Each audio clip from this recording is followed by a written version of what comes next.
할렐루야. 반갑습니다. 오늘 읽은 본문이 속한 신명기서는 출애굽한 이스라엘 백성들이 40여 년의 광야 여정을 다 마치고 이제 가나안 땅의 입성을 앞두고 있을 때 모세가 요단 서편에서 모압 평지에서 행한 세 편의 설교입니다. 우리가 잘 알고 있듯이 모세는 가나안 땅에 들어가지 못하고 요단 서편 느보산에서 생을 마감하지요. 즉 신명기에 기록된 설교를 다 한 뒤에 생을 마칩니다. 그러니 당부하고 싶은 말씀이 얼마나 절절하겠어요. 예를 들어 제가 오늘 이 설교를 하고 이제 이 세상을 떠난다 그러면 얼마나 설교를 정말 이 간절한 마음으로 준비하고 전하겠습니까? 그 신명기서를 읽어보면 모세의 절절한 마음이 느껴져요. 그러면 모세가 신명기서를 통해서 전하고자 했던 가장 핵심적인 메시지는 무엇일까요? 그것은 그가 전한 하나님의 명령과 규례와 법도, 즉 하나님의 말씀을 반드시 지켜 행하라. 이 행하라, 거기에 초점을 두고 있습니다. 오늘 보면 1절과 3절을 같이 봅니다. 이는 곧 너희의 하나님 여호와께서 너희에게 가르치라고 명하신 명령과 규례와 법도라. 너희가 건너가서 차지할 땅에서 행할 것이니. 3절 이스라엘아 듣고 삼가 그것을 행하라. 그리하면 내가 복을 받고 내 조상들의 하나님 여호와께서 내게 허락하심 같이 젖과 꿀이 흐르는 땅에서 내가 크게 번성하리라. 강조하고 있는 게 뭐냐? 행하라는 거예요. 하나님의 법도, 하나님의 규례, 하나님의 명령, 하나님의 말씀을 이제 들은 대로 행하라, 그렇게 말씀하는 겁니다. 여러분, 기독교는 믿음의 종교이죠. 믿음으로 구원함을 얻고 믿음으로 의롭다 하고 믿음으로 하나님의 자녀가 됩니다. 오직 믿음, 모든 것이 믿음입니다. 믿음 플러스 행함이 아니에요. 그것은 이단 종교입니다. 믿음도 있어야 되고 행함도 있어야 된다 그러면 그것은 바른 교리가 아니에요. 구원은 오직 믿음으로만 구원을 받는다라는 게, 오직 믿음으로만 의롭다, 오직 믿음, 그것이 전통 교리입니다. 그런데 문제는 그 믿음이 어떤 믿음이냐 하는 것입니다. 바로 행함이 있는 믿음이다라는 거예요. 믿음 안에 행함이 내포되어 있고 그 행함이라는 것이 믿음의 중요한 요소인 거지, 믿음과 행함이 서로 분리되어져서 대등한 위치에 있는 것은 아니라는 것입니다. 오직 믿음으로 구원함을 받는데 그 믿음 속에 행함이라는 것이 주요 요소로 들어가 있는 것이죠. 따라서 모든 믿음에는 반드시 행함이 나타나야 하는 것입니다. 행함으로 나타나지 않는 믿음은 아예 믿음이 아닌 것이죠. 마치 씨앗과 같습니다. 싹이 나지 않는 씨앗은 씨앗이 아니고 그저 열매에 지나지 않는 거예요. 씨앗이라 그러면 반드시 싹이 나고 꽃이 피고 열매까지 이르게 되는 거죠. 믿음도 그런 것입니다. 그래서 야고보서 기자는 야고보서 2장 14절 이하 시작. 내 형제들아, 만일 사람이 믿음이 있노라 하고 행함이 없으면 무슨 유익이 있으려? 그 믿음이 능히 자기를 구원하겠느냐? 이와 같이 행함이 없는 믿음은 그 자체가 죽은 것이라. 내가 하나님은 한 분이신 줄 믿느냐? 잘하는도다. 귀신들도 믿고 떠드느니라. 아, 허탄한 사람아, 행함이 없는 믿음이 헛것인 줄을 알고자 하느냐? 씨앗을 심었는데 싹이 나지 않고 썩어 없어져 버린다면 그 무슨 유익이 있고 아무 헛된 거라는 거죠. 마찬가지라는 것입니다. 믿음이라 그랬는데 봤더니 싹이 없어요. 자라지 않아요. 그건 죽은 믿음이고, 그런 믿음은 귀신 수준의 믿음이고, 귀신도 하나님이 어떠니 저떠니 다 믿고 떠든다. 이 허탄한 사람이라고 말씀하고 있는 것입니다. 이처럼 믿음에는 어떠한 형태로든지 행함이 나타나는 것이죠. 비록 그 행함이 온전하지는 않다 할지라도 드러나게 되어 있는 것입니다. 삶의 변화로, 삶의 행동으로 반드시 믿음은 이어지게 되어 있다는 것입니다. 마치 그림을 그린 것 같아요. 우리가 그림을 그릴 때 어떤 그림을 그릴지, 풍경화를 그릴지, 무슨 정물화를 그릴지, 뭘 그릴지 다 구상을 하잖아요. 어디에 어떤 그림을 그리고 어떤 구도를 잡고 다 마음속에 다 이렇게 구상을 하고 붓을 들고 도화지에다 그리는 것이죠. 그런데 아무리 기가 막힌 어떤 구상을 하고 기가 막힌 어떤 구도를 잡고 있어도 막상 붓을 들어서 이 도화지에 그림을 그리지 않으면 그것을 그림이라고 할 수 없는 거예요. 그림이 되기 위해서는 반드시 붓을 들고 그림을 그려야, 도화지에 붓칠을 해야 그게 그림이 되는 거죠. 아무리 마음속에서 굉장한 어떤 그런 구도를 잡고 구상을 해도 막상 붓칠을 하지 않으면 그걸 그림이라고 할 수 없는 거예요. 마찬가지예요. 아무 구상도 마음의 생각도 없이 그냥 도화지에다가 막 이렇게 하면 그거는 그림이 아니고 낙서에 지나지 않는 것이죠. 바로 이 그림이라는 것은 바로 마음에 구상하는 것과 행동이 이게 같이 나타나는 것이죠. 둘이 다른 게 아니에요. 하나인 것이죠. 믿음도 마찬가지입니다. 믿는다는 것과 이 행함이라는 것이 따로 분리될 수가 없는 거예요. 그림도 그리지 않고 그냥 나는 기가 막힌 최고의 작품을 그렸다고 하면서 돈 주고 사라 그러면 그 누가 사겠어요? 아무것도 없는데 마음속에 그냥 그려 있는, 그건 그림이 될 수 없는 것처럼 오늘 우리의 믿음도 마찬가지라는 것입니다. 반드시 믿음이라는 것은 행함으로 드러나게 된다라는 것입니다. 행함으로 나타나는. 근데 많은 경우들이 행함으로까지 붓을 들지 않아요. 믿음의 행함에 붓을 들지 않고 그저 감동받은 것으로, 은혜 받은 것으로 멈춰보는 것이죠. 그래서 오늘 본문에서 모세는 이스라엘 백성들로 하여금 아주 단단히 교육을 하는 것입니다. 반드시 행하도록 하고, 그래서 잊지 않도록 그 손목에 기호를 삼고 미간에 표를 붙이고 다니라. 그리고 집 문설주와 바깥 문에 들어올 때 나올 때마다 그것을 보고 그것을 터치하고 그래야 하는 것입니다. 오늘 본문 8절과 9절 봅시다. 시작. 너는 또 그것을 내 손목에 메어 기호를 삼으며 내 미간에 붙여 표를 삼고 또 네 집 문설주와 바깥 문에 기록할지니라. 그러니까 이 아무리 여러분 모세가 설교를 했으니까 얼마나 감동이 되겠어요. 모세가 한 설교 가지고 제가 설교해도 은혜 된다 그러고 아이고 오늘 감동받았습니다. 그런데 모세가 직접 했으니 얼마나 감동이 되고 은혜가 되겠어요. 그래도 그거 시간 지나면 잊어버린다는 거예요. 감동 금방 사라진다. 그러니 팔과 이마에 상자를 그 안에 하나님의 말씀을 담고 늘 그렇게 몸에 지니고 다니라고 말하는 거예요. 우리 전통 유대인들이 그 머리에 이렇게 한 모습을 한번 보여줄게요. 예, 이 젊은 학생들 머리에, 그리고 왼쪽 팔에, 오른쪽 팔, 왼쪽 팔에 이렇게 왼손잡이면 오른쪽 팔에, 오른손잡이는 왼쪽 팔에 이렇게 하나님의 말씀을 이렇게, 이걸 이제 테플린이라 그러고, 또 그 다음 장 보면 집 문설주 입구에도 이건 메주사라 그러는데 이것도 그 성경 구절, 오늘 본문을 비롯하여 네 곳의 성경 귀한 구절들, 하나님은 꼭 그렇게 하라고 한 곳에 그 말씀들을 기록해서 넣고 있는 것을 보게 되는 것이죠. 그만큼이나 이렇게 유대인들이 정말 하나님의 말씀을 지켜가려고 몸부림을 치고 있잖아요. 여러분 유대인들이 얼마 안 되잖아요. 그렇게 적은데도 불구하고 세계를 움직여, 세계를 다 유대인들이. 그 유대인들이 구약만 믿고 있잖아요. 구약만 믿고 있는데도 구약만이라도 너무 철저하게 믿으니까 지금 세계의 그 소수의 민족이 있는데도 불구하고 세계를 좌우하고 있잖아요. 그런데 오늘 저와 여러분 구약만 믿는 게 아니고 구약에 성취된 이 신약을 믿고 다시 오실 주님을 믿는데도 불구하고 왜 삶에 영향력이 없어요? 내 은혜만 받고 감동만 받고 행동으로 나가지 않는 그것이 힘이 없는 것이죠.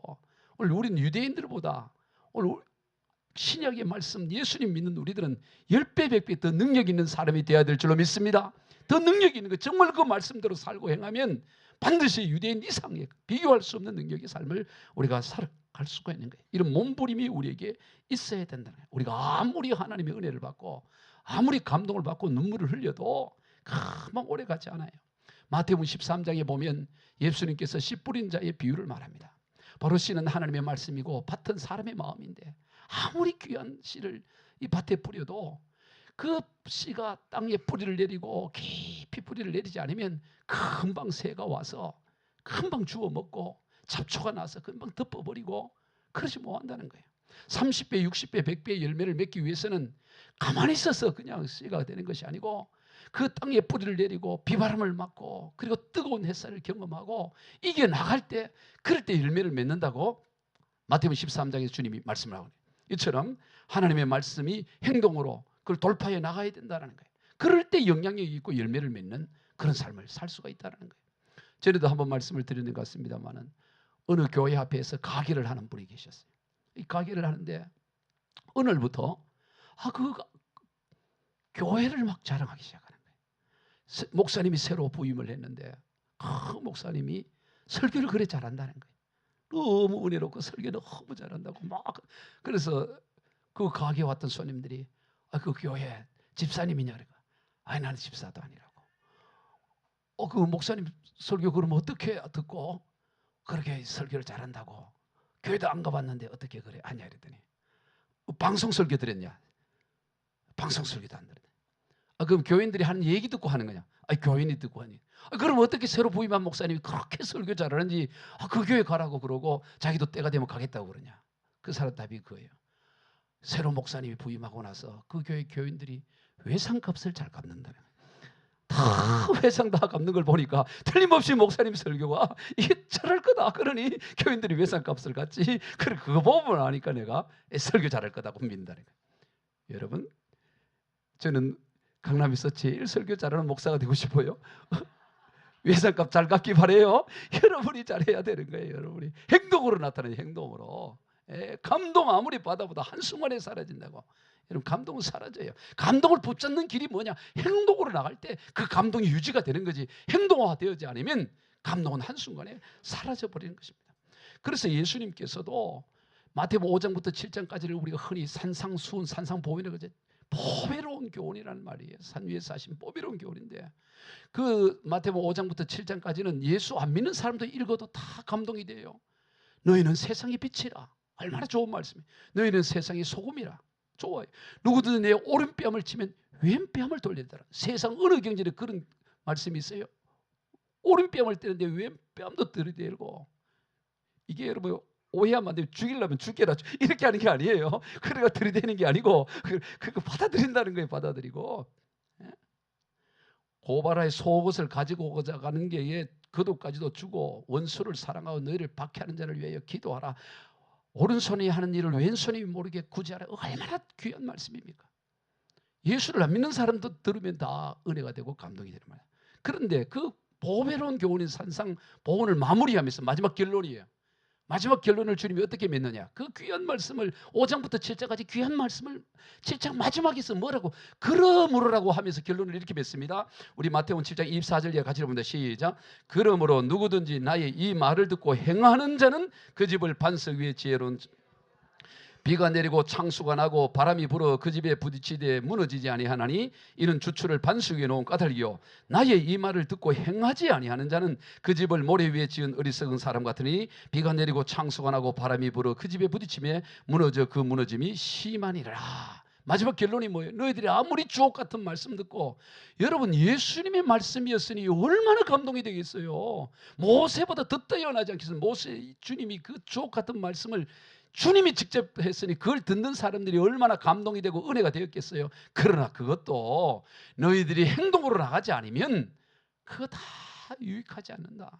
그저 모래 위에 집을 지은 것 같아서 한순간에 바람 불고 풍경이 일어나면 다 사라져버린다. 오히려 더 은혜로운 것 때문에 너희들이 더 해를 받게 된다고 주님이 말씀하는 거예요. 같은 본문에서 누가복음 6장 24절에서 이렇게 말합니다. 시작. 너희는 나를 불러 주여 주여 하면서 어찌하여 내가 말하는 것은 행하지 아니하냐. 여러분 우리가 주여 주여 한다고 해서 다 행하는 게 아니에요. 주님이 안타까운 거예요. 내가 주라고 다 아멘 아멘 하지만 왜 행하지 않냐 이 말이에요. 행하지 않냐. 행하지 않으면 모래 위에 집 지은 것 같은데 그게 뭔 의미가 있냐. 너희들이 행하지 않고 은혜만 받았다는 게 무슨 의미고 감동받았다는 게 무슨 의미냐. 물론 은혜와 감동을 받아야 되지만 그 다음은 뭐예요? 그것이 유지되기 위해서는 반드시 행동으로 나아가라고 말합니다. 근데 그 행동으로 나가는 게 결코 쉽지가 않아요. 굉장히 어려워요. 여러분 집을 모래 위에 짓기는 쉽지만 반석 위에 짓고 요즘처럼 이제 특수 중장비가 있는 시대가 아니고 반석을 끼워서 거기에 기둥을 심으려면 이게 여간 어려운 일이 아닌 거죠. 하나님의 말씀을 그냥 쉽게 할 수 있으면 얼마나 좋아요. 그런데 이 하나님의 말씀을 행하기 위해서는 뭘 해야 되느냐. 때로는 생명을 걸어야 되고 성부수를 걸어야 되는 거예요. 그냥 만만히 그냥 해줄 수 있는 게 이 한 가지 단면이에요. 또 한 가지 단면 너무 쉬워요. 하나님의 말씀을 지켜 행한다는 게 너무 쉬운 면이 있어요. 이거 너무 어려운 자기 생명조차 걸어야 할 만큼 어려운 면이 있지만 또 한 면에는 다른 쪽으로 보면 너무 쉬운 이게 하나예요. 어렵기도 하고 쉽기도 한 게 하나로 되어 있는데요. 야고보서 기자는 이 행함을 강조하면서 누구의 두 가지 예를 드는데 바로 아브라함이 이삭을 바친 예를 드리고 그 다음에 여리고성의 라합이 바로 이 정탐꾼들을 숨겨진 것을 하나의 예로 들면서 이렇게 행동으로 믿음이 이루어진다는 걸 말합니다. 우리 야고보서 2장 21절 이하 시작. 우리 조상 아브라함이 그 아들 이삭을 제단에 바칠 때 행함으로 의롭다 하신 것을 받은 것이 아니냐.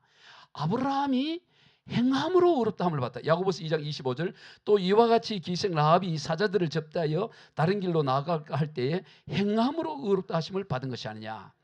즉 아브라함이 이삭을 행함으로 바쳐서 의롭다 함을 받았고 라합도 정탐꾼을 숨겨주는 이 행함으로 의롭다 함을 받았다. 여러분 이 공통점이 뭐예요? 생명을 거는 거예요. 여러분 100세에 낳은 아들 눈에 넣어도 아프지 않을 그 이삭을 번제로 바친다는 게 그게 자기 목숨을 바치는 것보다 더 어려운 거죠. 이 행함이라는 게 그냥 저절로 되어지는 것이 아니라 자기 생명까지도 드러내야 되는 그런 결단이 있어야 된다는 거예요. 여러분 기생 라합이 정탐꾼 숨겨주는 게 그게 쉬워요? 지금 여리고 왕이 이 사람들을 풀어가지고 그 정탐꾼이 들어왔다는 걸 알고 추적을 하고 그 집까지 찾아왔어요. 만약 그것이 발각되면 어떻게 되겠어요?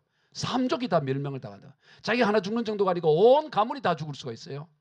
즉 이 행함으로 의롭다 되어진다는 것이 그냥 저절로 되어지는 것이 아니고 때로는 믿음의 승부수로 생명을 걸어야 되는 그런 결단이 필요하다는 거예요. 그럼 어떻게 해야 되느냐? 그렇게 어려운데 어떻게 하느냐? 또 다른 면이 너무 쉬워요. 따라해 보겠습니다. 그냥 행하면 된다. 간단해요. 굉장히 어려운데 어떻게 하냐? 그냥 행하면 바로 그냥 행하면 돼. 그냥 행하면 되는 거지 뭐 딴 게 없어요. 굉장히 삼족인멸하고 뭐 그렇게 어렵기도 하지만 또 한편으로는 너무 쉬워요. 그냥 해방하면 되는 거예요. 여러분 보세요. 누가복음 15장을 보면 우리가 잘 아는 잃어버린 둘째 아들에 대한 비유가 나오죠. 그는 아버지 유산을 받아서 이국 멀리 가서 온갖 허랑방탕히 하다가 나중에는 망하고 바닷가에 떨어져서 유대인들이 가장 혐오하는 돼지를 치는 일을 하고 돼지들이 먹는 주엽 열매도 배불리 먹지 못하는 그 비참한 가운데 놓여집니다. 인생 밑바닥에 떨어지죠. 그때 그가 아버지를 생각해요. 아버지. 이게 놀라운 거예요. 아버지를 생각해요. 아버지에 대한 믿음이 있는 거예요. 뭐라 그러냐? 누가복음 15장 10절 시작. 이에 스스로 돌이켜 이르되 내 아버지에게는 양식이 풍족한 품꾼이 얼마나 많은가. 나는 여기서 줄여 죽는구나. 내가 일어나 아버지께로 가서 이르기를 아버지 내가 하늘과 아버지께 죄를 지었사오니 지금부터는 아버지 아들이라 일컬음을 감당하지 못하겠나이다. 나를 품꾼의 하나로 보소서 하리라 하고. 자 이제 완전히 쫄딱 망해가지고 이제 비참한 거짓골에서 샤워도 이 더운 날씨에 샤워도 하고 돼지 냄새 나고 뭐 이 거짓골이 되어 있는 거예요. 근데 그때 아버지를 생각해. 아, 우리 아버지는 자비로우고 우리 아버지는 품꾼들에게도 하인들에게도 너그러운데 나를 가면 하인 한 사람 정도는 여겨주실 아버지라고 생각을 합니다. 그 아버지에 대한 믿음이 있어요. 그러나 그걸 아무리 생각해도 그렇게 생각한다고 해서 갑자기 몸이 깨끗해지거나 회복되어지는 게 전혀 없어요. 그런데 아버지 집으로 가야 되는 거죠. 가는 게 쉽지가 않아요. 여러분 아버지 집으로 가려고 그러니까 그렇게 큰 소리 치고 나왔는데 보란 듯이 성공해서 제네시스 90 타고 올 거라고 그렇게 큰 소리 치고 왔는데 완전히 이제 거짓골이 돼서 하려니 아버지가 나를 어떻게 그리고 무엇보다도 형님 늘 깐깐한 형님이 생각나는 거예요. 형님. 그 결벽증 환자처럼 뭐 하나 쪼개면 난리라고. 우리 형님이 나를 또 어떻게 대할까? 동네 아줌매들이 또 생각나는 또 나갔다가 잘 나갔다 하더니 저 거짓골 됐다고 저번에 동네 친구들 생각할수록 갈 수가 없는 거예요. 차라리 여기서 그냥 죽어버리는 게 낫지. 아버지 집에 갔다가는 온갖 조롱받을 거고 다 날 손가락질을 할 건데 아이고 가지고 여기서 그냥 죽는 게 낫다. 우리 아버지 좋지만 죽는 게 낫다. 그러면 아무 일도 일어나지 않는 거예요. 그런데 여러분 그게 어렵죠. 아버지 집으로 간다는 게. 그런데 그 아들은 어떻게 해요? 그 다음 절에 봅시다. 누가복음 15장 20절 시작. 이에 일어났으면 바로 일어났다는 거예요. 쉬운 거죠. 그냥 가버리는 거예요. 온갖 생각이 있지만 상관없이 그냥 아버지 집으로 가는 겁니다. 다시 읽어본다. 시작. 이에 일어나서 아버지께로 돌아가니라. 아직도 거리가 먼데 아버지가 그를 보고 측은히 열려 달려가 목을 나왔고 그냥 가는 거예요. 그냥 가니까 되는 거예요. 그냥 가니까. 여러분 우리가 믿음의 길 그냥 가버리면 되는 거예요. 이것저것 생각하면 갈 수가 없지만 그냥 가는 거예요. 그냥 가는 거지 뭐 딴 게 뭐 있어요. 그냥 가는. 그랬더니 어떻게 합니까? 아버지는 이미 다 예비해 놓고 있었다는 거예요.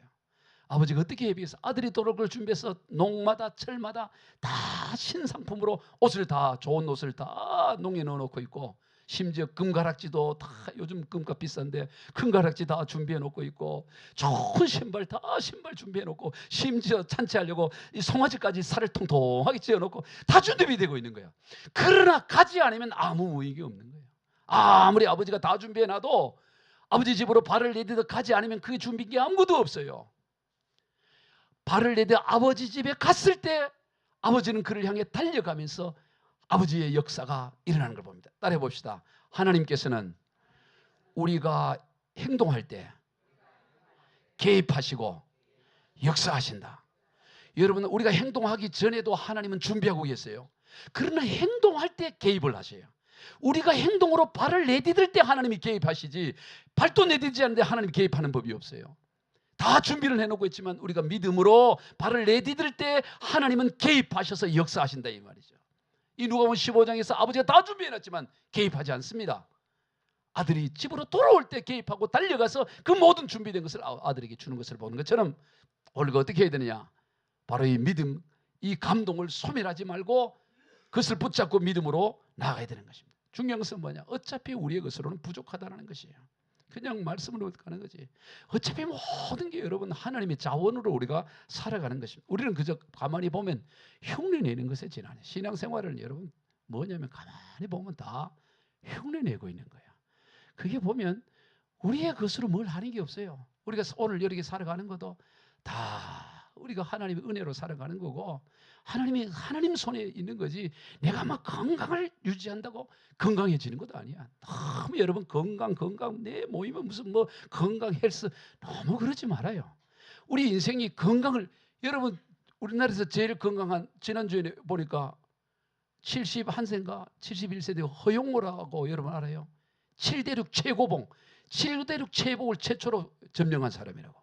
3극정을 점령했고 허용호 높은 인간이 도달하기 불가능하다는 것을 최초로 점령하고 다 했던 사람인데 그분이 71살에 세상 떠났어요.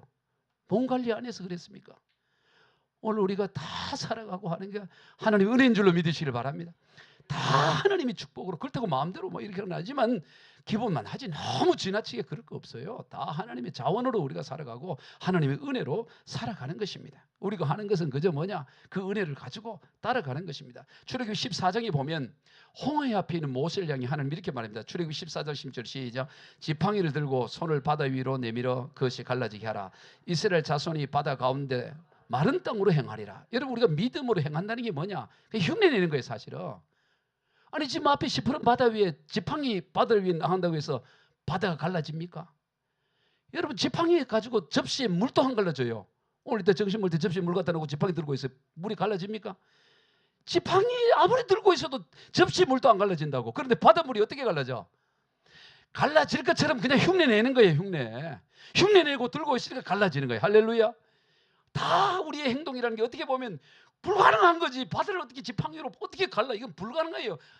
믿음의 행동이라는 게 한면으로는 불가능할 정도로 어려워요. 그러나 한편으로 보면 쉬워요. 어차피 내가 하는 게 아니고 나는 그냥 흉내만 내고 하나님이 하는 거니까. 쉽게 보면 이보다 쉬운 게 없고 어렵게 보면 이보다 어려운 게 없어요. 여호수아 6장에 보면 그 이스라엘 백성들이 여리고성 하루에 한 바퀴씩 마지막 7째는 7바퀴 들고 소리를 지르더니 물러져요. 여러분 이번에 해수욕장에 가서 애들이 만든 모래성 소리 질러 무너져요? 얼마나 소리 지르는데 모래성도 안 무너져. 소리 지른다고 해서. 그런데 당시 여리고성은 마차가 다닐 수 있을 만큼 견고한 성이라고 그러잖아요. 어차피 흉내내는 거라고. 흉내내는 거 내 목소리로 무너지는 게 아니에요. 그냥 흉내내는 거예요. 무너지라고 소리를 지르더니 무너져 버리는 거야. 내 힘으로 하는 게 아니라고. 하나님이 하시는 거라고. 아멘. 우리는 그저 흉내내는 겁니다. 믿음의 선언을 하고 그냥 흉내내는 거예요. 흉내내. 제가 지난주 어디 강의를 했더니 저한테 문자가 왔어요. 목사님이 강사로 쓸 때마다 꼭 이거를 반복해 주세요. 어디서 강사 쓸 때마다 이거를 해주시면 자기도 그 목사님의 그걸 너무 감동이 돼서 나중에 그 내용을 받아 못 썼으니까 보내달라는 거예요. 그래서 제가 카톡으로 보내줬더니 목사님 읽기만 해도 가슴이 힘이 솟구십니다 하면서 저 광주 그쪽에서 목회하는 목사님인데 선언해. 그게 뭔지 제로 너무 많이 들었던 얘기예요. 한번 해봅시다. 역사의 주관자는 하나님이십니다. 전능하신 하나님은 살아계시고 하나님 몰래 일어나는 일은 아무것도 없습니다. 악한 자들의 악한 계획에도 하나님 등 뒤에서 하나님 몰래 일어나지 않습니다. 창조주 하나님에게는 창조적인 방법이 1000가지 만가지가 있습니다. 쪽문이 닫히면 대문이 열리고, 대문이 닫히면 담이 무너져 내립니다. 아멘. 그냥 선언하는 거지. 선언해. 믿음으로 선언하는 거예요. 선언. 창조주 하나님 1000가지 만가지 창조적인 방법이 있다. 내 눈에 한 가지도 안 보이죠. 안 보이니까 외치는 거지. 어차피 10가지도 안 보이고 이왕 외치는 게 1000가지 만가지 외치니. 창조주 하나님이 1000가지 만. 하나님이 하시. 모든 걸 하나님이 하신다. 믿음의 고백을 하는 거예요. 외치라면 그냥 외치는 거예요. 흉내에 지나지 않는 거지. 외치고 그 소리 때문에, 진동 때문에 여리고성이 무너지겠어요? 외치는 것입니다. 근데 많은 사람이 그러지는 못해요. 왜? 하나님의 능력을 자기 능력으로 제한하기 때문인 것입니다. 여러분, 오늘 우리의 문제는 하나님을 믿지 않는 데 문제가 있는 것이 아니라 하나님을 제한해 버리는 것입니다. 자기 수준의 하나님을 믿는 것입니다. 그래서 온전한 하나님의 일하심을 경험하지 못하는 거예요. 여러분, 마태복음 14장에 보면 예수님의 제자들이 하루는 그 갈릴리 바다를 자기들끼리 배를 저어서 가는데 한밤중이 되는데 큰 풍랑이 일어서 배가 침몰할 위기에 있어요. 그런데 저쪽에서 누군가 걸어오는 거예요. 다들 볼 때 저 귀신이다, 유령이다. 이 풍랑이 있는 바다 위를 사람이 걸어올 수 없을 텐데 누가 더벅더벅 거리니까 더 놀란 거예요. 풍랑보다 더 놀란 게 뭐냐, 이제 저승사자가 잡으러 왔구나 싶어가지고 더 놀라니까 예수님이 뭐라게, 내니 두려워하지 말라. 예수님인 거예요. 봤더니 예수님이야. 그랬더니 이 베드로가 얼떨결에, 내가 볼 때는 깊이 생각한 게 아니에요. 그냥 얼떨결에, 만약 주님이라면 나도 바다 위를 걷게 해주소서. 자기도 모르게 입에서 나갔는 것 같아요, 아마. 그리고 예수님 뭐라 그래요? 건너오라 이러네. 자, 여기서 퀴즈. 베드로가 이제 물결 위를 가다가 이제 빠졌다는 내용 잘 알잖아요. 몇 걸음을 걷다가 물에 빠졌을까 하는 거예요. 몇 걸음을 걸어가다가 물결 보고 두려워갔더니 바로 물에 빠져 살려달라 그러니까 주님이 건져주는 내용이 나오잖아요. 자, 몇 걸음을 걸어갔을 때 1번 5걸음, 2번 50걸음, 3번 5만 걸음. 자, 답이 이 중에 하나 있습니다. 1번, 2번, 3번 중에 몇 번을 같아요? 몇 걸음? 예. 그냥 이거는 이제 출제자의 마음이에요. 이거는 정답이 있는 게 아니고 출제자의 마음이 답이야. 저는 한 5걸음이 됐다고 생각해요. 한 5걸음. 왜냐하면 주님이 저 멀리 있으면 보이지도 않았을 거고, 그리고 주님이 건져줬었으니까 그 근처에 있었다는 거 아니에요. 가까이 오셨다는 거니까. 그러니까 내가 볼 때는 적당한 걸음까지 가시라는 게, 아예 끝까지 가버렸으면 그냥 주님만 만났을 거니까 좀 떨어져 있기도 하고 중간쯤 한 5걸음만이었을까. 자, 5걸음 걸어갔다고 한번 생각해 봅시다. 나머지 이제 주님까지 가려면 5걸음 더 가야 돼. 지금까지 5걸음을 걸어왔고 이제 몇 걸음 더 걸어야 주님까지 가는 거예요. 주님 손을 잡는데 이 베드로가 이 5걸음을 걸을 수 있었던 거, 이게 자기 능력으로 걸은 게 아니잖아요. 이 5걸음조차도 전적인 하나님의 능력으로 걸어온 거 아니겠어요? 저는 그것 때문에 생각해봐요. 만약 내보고 걸으라 그러면 어땠을까? 그때 내가 나는 뛰어다녔을 것 같아. 신기하다고 막 이러면 막 뛰어다니면서 야 물에 막 뛰어다니면서 야 친구들하고 같이 뛰자 이러고 기차놀이 하듯이 막 이렇게 물결 위를 어깨 잡고 얼마나 그 신날 것 같아요. 근데 이 어차피 첫 걸음도 하나님의 역사고 두 번째 걸음도 5걸음 같이 다 하나님의 역사야. 남아있는 것도 하나님의 역사로 가는 거라고. 그런데 우리가 왜 두려워하냐? 지금까지 돌아보면 다 하나님의 역사인 거예요. 근데 남아있는 건 내 힘으로 하려고 그러는 거야. 그러니 두려운 거지. 우리가 구원받은 이 사실 하나만 나더라도 전적인 하나님의 역사인 줄로 믿으시길 바랍니다. 전적인 하나님의 은혜. 지나온 거 보면 하나님의 은혜가 아니면 여기까지 올 수가 없고 우리가 살아갈 수가 없다고. 지나온 5걸음도 하나님의 은혜라면, 아니 한 걸음도 자기 힘으로는 바다 위를 걸을 수가 없어요. 5걸음도 하나님의 은혜면 남아있는 5걸음도 하나님의 은혜로 가는 거지. 그거 믿고 그냥 가는 거지. 5걸음은 믿음으로 왔다가 그 다음은 자기 힘으로 가려니까 두려워지고 빠지는 거 아니겠어요? 어차피 믿음으로 갈 때는 인간적으로는 불가능해. 다시 말해서 너무 쉬워. 인간적으로 안 되니까 그냥 믿음으로 가버리면 되는 거지. 할렐루야. 그게 신앙의 여정인 것을 보게 되는 것입니다. 우리가 그렇게 믿음으로 걸어가야 되는 것입니다. 오늘 본문 3절 같이 봅시다. 시작. 이스라엘아 듣고 삼가 그것을 행하라. 그리하면 내가 복을 받고 내 조상들의 하나님 여호와께서 내게 허락하신 같이 젖과 꿀이 흐르는 땅에서 내가 크게 번성하리라. 지금 아직 요단강을 건너가기 전이에요. 광야 여정을 걸어왔어요. 근데 하나님 뭐라 그러냐? 너희들 건너갈 땅은 젖과 꿀이 흐르는 땅. 여러분, 젖과 꿀이 흐른다는 게 이게 얼마나 놀라워요. 젖이 흐르고 우유가 흘러가고 꿀이 흘러가고, 그러면 우유만 흐르고 꿀만 흐르겠어요? 다른 좋은 것도 다 있는데 가장 대표적인 거죠. 풍성함이 그치인 거지. 젖과 꿀이 흐른다 이 말이죠. 그리고 내가 크게 번성하게 하겠다라고 약속해요. 여러분, 하나님이 우리에게 주고자 하시는 번성과 복은 우리 수준의 복이 아니에요. 하나님 수준의 번성과 복을 주기를 원합니다. 다른 사람들과 비교해서, 누군가 경쟁자와 비교해서 남들보다 내가 좀 더 높은 지위, 좀 더 높은 거, 더 많은 그런 소유의 복이 아니에요. 하나님이 우리에게 주고자 하는 복은 그런 수준, 다른 사람과 비교해서 얻는 그런 그 너머의 복을 주기를 원하는 거예요. 젖과 꿀이 흐르는, 크게 번성하는, 세상 어디에 젖과 꿀이 흐르는 땅이 어디 있어요? 근데 하나님 우리에게 주고자 하는 바는 젖과 꿀이 강처럼 흐르는 복을 주기를 원하고 계시네요. 이거는 어떤 복일까요? 초월의 복이에요. 여러분, 우리가 누릴 최고의 복이 뭔지 아십니까? 건강보다 더 귀한 복은 건강을 초월해 버리는 복이에요. 죽어도 상관없고 살아도 상관없고 그걸 초월해 버리는 거예요. 부유함보다 더 큰 복은 뭐냐? 이 땅의 부유는 아무것도 아닌 거예요. 그냥. 부여해도 깨고 가난해도 아무 일체의 비결을 바울이 배운다고 말했잖아요. 초월해 버리는 거예요. 명예에 상관없는 거예요. 오직 하나님 한 분만으로도 충분한 이 복은 모든 걸 초월해 버리는 세상 차원과 다른 복인 거죠. 젖과 꿀이 흐르는 복이라는 것은 세상 차원과, 오늘 하나님은 저와 여러분에게 하나님의 말씀을 순종하고 따라갈 때 세상 차원과 다른 복을 주기를 원하고 계신다는 거예요. 비교할 수 없는 복이요. 다른 사람과 비교해서 좀 뛰어나는 정도 수준이 아니라고. 오늘 그리스도의 사람들의 수준은 그저 세상 사람과 비교해서 좀 더 나은 수준의 삶이 아니고 하나님 수준의 복과 하나님 수준의 풍요함과 부유함을 주기를 원하고 계신다. 이게 얼마나 놀라운 일이에요. 요한계시록 22장을 한번 봅시다. 시작. 또 그가 수정같이 맑은 생명수의 강을 내게 보이니 하나님과 및 어린 양의 보호자로부터 나와서 길 가운데로 흘러더라. 강 좌우에 생명나무가 있어 12가지 열매를 맺되 달마다 그 열매를 맺고 그 나무 잎사귀들은 만국을 치료하기 위하여 있더라.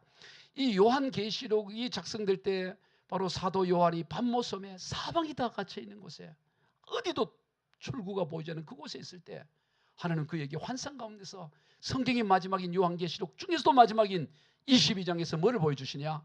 하늘나라 새하늘과 새 땅을 보여주는데, 그 새하늘과 새 땅이 어떨까요? 수정같이 깨끗하게 맑은 생명수 강이 흘러가는데, 그 강이 어디서 나온가 봤더니 하나님 아버지와 어린 양의 보좌에서부터 쭉 나오는데, 그 가는 곳마다 모든 생명이 살아나고 그 푸르고 그 과일이 달마다 12과일, 매달 새로운 과일들이 맺히고 잎을 뜯어먹었더니 끝 약재가 되고 놀라운 일이 일어나요.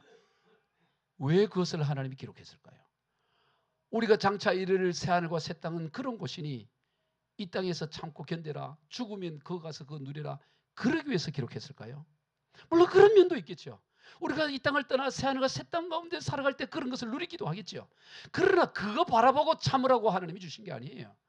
하나님이 그것을 보여주신 것은, 하늘의 생명수강이 흐른 것을 보여주신 것은 그것을 믿음으로 이 땅 가운데 끌고 와서 이 땅 가운데 그러한 삶을 살라고 말씀하는 것입니다.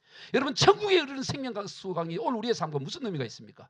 그것을 우리의 삶의 현장으로 끌어오지 않는다면 그게 무슨 큰 의미가 있겠냐 이 말이죠. 하나님은 생명수강을 보여주시면서 믿음으로 그것을 끌어와서 오늘 이 땅 가운데서 생명수강이 흐르는 삶을 살라는 거예요. 초월의 복을 누리라는 거죠. 매달마다 열매 맺는 인생을 살라는 거예요. 어떤 열매입니까? 12달마다 열매를 맺는데 바로 그 생명수강이 뭐냐? 우리 주님이 말씀합니다. 요한복음 7장 37절 시작. 누구든지 목마르거든 내게로 와서 마시라. 나를 믿는 자는 성경의 이름과 같이 그 배에서 생수의 강이 흘러나오리라. 바로 천상의 생명수강이 어디서 흐르고 있어요? 우리 배에서 흘러나온다는 거예요. 성령을, 이런 성령을 가리켜 말합니다. 천상에서 흐르는 생명수강이 이 땅에서 우리의 배를 통해서 성령을 통해서 흘러가면서 12과일 열매가 맺어지는데, 그 열매가 뭡니까? 성령으로 흐르는 강이에요. 갈라디아서 5장 22절 23절에 시작. 오직 성령의 열매는 사랑과 희락과 화평과 열려 참음과 자비와 양성과 충성과 온유와 절제니 이 같은 것을 금지할 법이 없는, 이게 우리가 맺어갈 열매예요. 이게 포효한 열매예요. 여러분, 생명수의 강이 흐르면 이 땅에 어떤 상황, 어떤 사막 같은 상황이 놓여 있을지라도 이런 생명의 성령의 풍성한 열매, 달마다 이런 열매가 맺는 목마르지 않는 인생이 된다는 것입니다. 따라서 오늘 우리가 할 일은 무엇입니까? 하늘의 천상에 새하늘과 새 땅에 있는 생명수강을 믿음으로 우리 가운데 끌어와서 이 사막 같은 인생이 조언 같은 인생으로 바뀌어지는 이 역사를 우리가 이루어가야 되는 것입니다. 지금 오늘날 한국교회뿐만 아니라 온 세계를 둘러보세요. 지금 메말라 있어요. 메말라. 하나님이 볼 때 바짝 말라 있어. 바짝 말라 있어. 지금 요즘 뭐 40도 막 이러는 거예요. 일본은 지금 41.2도까지 가고 그랬다 하더라고요. 일본은 더 덥다. 지금 난리 더워요. 얼마 전에 제가 얘기했죠. 책 이름이 폭염살이라는 책을 썼어요. 한 언론 하시는 분이 지금 1년에 폭염으로 사망하는 사람의 현재 숫자가 50만 명이 죽는다래요. 더워가지고. 더워서 죽는 사람이 1년에 50만 명이에요. 그래서 제목 이름을 폭염살인이라고 해요. 이제 폭염이 그냥 단순한 더위가 아니고 살인적 영향을 하고 있다네.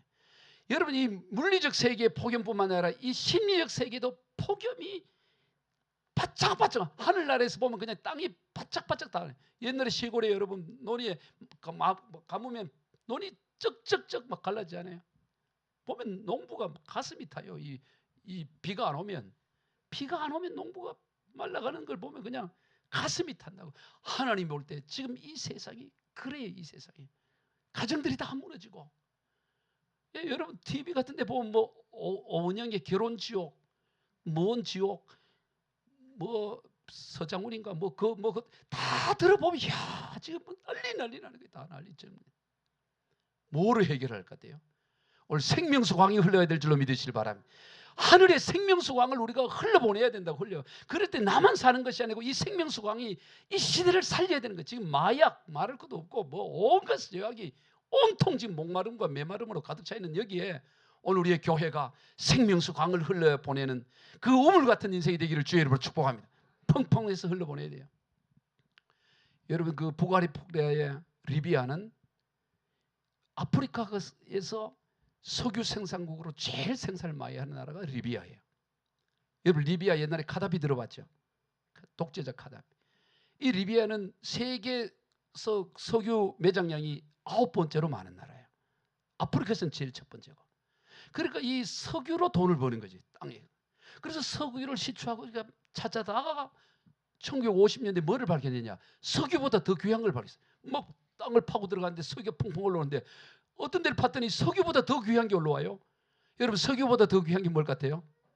그게 물이야. 물이 터져 올라오는 거예요. 이 사하라 사막, 이 리비아는 국토의 90%가 사막이에요. 10%가 저 북쪽의 지중해 연안에서 다 살고 있고 다 90%가 사막지대인데 사막지대에 봤더니 물이 있는데 이 사하라 사막인데 물이 양이 얼마나 많은가 봤더니 조사를 했더니 나일강이 큰 강이잖아요. 큰 나일강이 200년간 흐를 양이 물이 되어 있는 거예요. 35조 톤이 보장되어 있는 거예요. 나일강이 200년, 여러분 우리가 낙동강, 한강 하루만 흘려도 그 물이 얼마나 많아요? 200년간 흐를 물의 양이라면 그게 얼마나 많겠어요? 그런데 위로 바짝 말라 있다고. 세계에서 가장 건조한 지역이 사하라 사막이에요. 그런데 거기서 500m만 들어가니까 그렇게 많은 물이 있는 거예요. 모르니. 근데 그걸 끄집어낼 기술이 있나요? 1950년대. 나중에 카다피가 독재하면서 1984년부터 그 물을 끌어내서 저 북쪽에 있는 도시로 그리고 사막으로 물을 흘려내는 이 리비아 대수로 공사를 시작하는 거예요. 1984년. 세계 기업이 달려드는데 우리나라 어느 기업이 들어갔어요? 네, 동아건설 잘 알고 있네. 통화건설 최원석이죠. 통화건설이 다 이게 그 어떻게 그게 가능하냐? 거리가 얼마냐? 거기에서 물을 벌써 4,000km를 가는 거예요. 사진 한번 보여주세요. 4,000km 떨어진 곳으로 이 어마어마한데 이 관 하나가 얼마냐면 관 하나 무게가 75톤이야. 관 하나 무게가 75톤인데 이 길이가 7.5m고 지름이 7m예요. 4m, 지름이 4m고 길이가 7.5m고 무게가 두께가 30cm인 이 어마어마한 75톤이니까 얼마나 크겠어요? 이걸 4,000km를 깔아야 돼요. 여러분 4,000km면 여기서 저 몽골 울란바토르까지 왔다 갔다 하는 거리야. 예? 그 4,000km가 지금 감이 안 잡히죠? 4,000km 간다고 4,000km를. 더 한번 보여주세요. 이게 쉬운 일이 아니에요. 이 관 하나가 75톤짜리가 1차부터 5차까지 계획인데 1차에 쓰인 관이 몇 개가 들어갔냐? 25만 개가 들어갔어요. 엄청나죠? 25만 개를 깔았다고. 그러니까 뭐 그네. 지하에 그걸 꺼내기 위해서. 그래서 드디어 어떻게 됩니까? 84년부터 시작해서 드디어 91년에 1차에 물이 터지는데 한번 보여주세요. 사막에서 물이 터지는 거야. 또 한번 보여줄까요? 다 보여줬나요? 예, 물이 막 터지는 거예요. 그러니까 어떤 일이 납니까? 농경지의 1.4%밖에 안 됐는데 지금 저 물 수로 이거 식용수뿐만 아니라 이 수로를 가지고 이 물을 가지고 농사를 지어요. 농업용수로. 농업용수로 지금 남북한 한반도 6배나 되는 영토를 농사를 지을 땅이 된 거예요. 사막이 뭐가 돼버렸어요?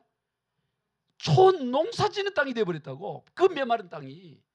근데 뭐 카다피 뭐 독재하고 뭐 이러다 보니까 지금 2차 3차 가다가 좀 중단되어 있는 부분이 있긴 한데 이게 다 완성되면 엄청난 일이 나는 거죠.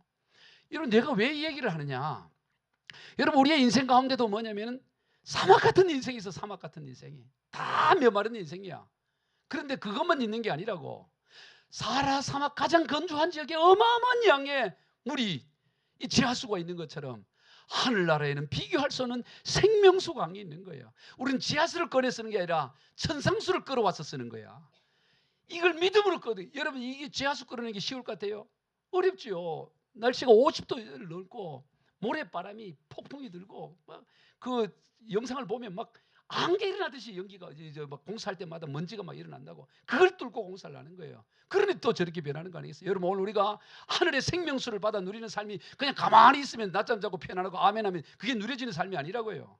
오늘 우리가 사단 마귀가 공격을 하고 우리를 믿음에서 꺾으려고 하고 원수 마귀가 우리를 방해를 하지만 우리가 믿음으로 돌파하려고 결단하고 나가면 저 사하라 사막의 기적이 오늘 우리의 영적 세계 가운데 우리 가운데 일어날 줄로 믿으시길 바랍니다. 우리는 이 생명수를 끌어오는 거예요. 뭐로? 믿음으로 끌어오는 거라고. 믿음으로 끌어오는 거예요. 믿음으로. 그것을 우리의 삶 가운데 누리는 거야.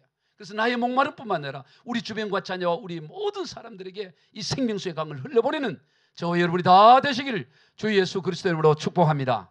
기도하겠습니다. 하나님 아버지 감사합니다. 이 모세의 절절한 마음을 우리가 느낍니다. 하나님이 적과 꿀이 흐르는 땅, 크게 번성할 그 땅을 누리기 위해서는 반드시 들은 말씀을 지켜 행하라고 하는데 주여 오늘 우리에게도 이 놀라운 생명수의 강이 우리에게 준비되어 있고 이 풍성함이 있음에도 불구하고 듣는 것으로 끝남으로 말미암아 그 부유함을 누리지 못하는 안타까움이 우리 자신을 돌아보게 하시고 무엇보다 하나님이 메마른 사막 같은 인생을 살아가는 수많은 이들이 우리 주변에 있는데 그것을 보고만 있지 않게 하시고 우리가 먼저 이 생명수의 강을 하나님이 흘려보낼 수 있는 인생들 되게 하여 주시옵소서. 축복하며 예수님의 이름으로 기도드리옵나이다. 아멘. 우리 찬